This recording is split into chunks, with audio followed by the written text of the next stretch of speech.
जळगाव शहरातील एका हॉटेल व लॉजिंगवर सुरू असलेल्या कुंटणखान्यावर एमआयडीसी पोलिसांनी छापा टाकून कारवाई केली आहे।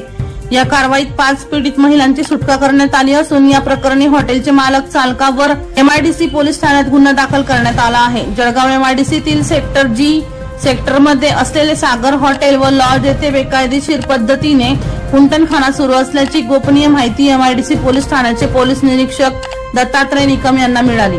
त्यानुसार त्यांनी वरिष्ठांच्या आदेशानुसार 27 ऑगस्ट रोजी रात्री 8 वाजता छापा टाकला। या कारवाईत 5 पीडित महिलांची सुटका करण्यात आली आहे। तसेच या ठिकाणी वेश्या व्यवसाय चालवण्यासाठी लागणारे साहित्य पोलिसांनी जप्त केले आहे।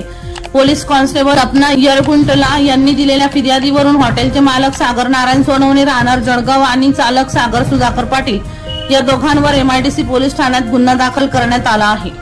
दीपक राठोड यांचा रिपोर्ट DR न्यूज जळगाव।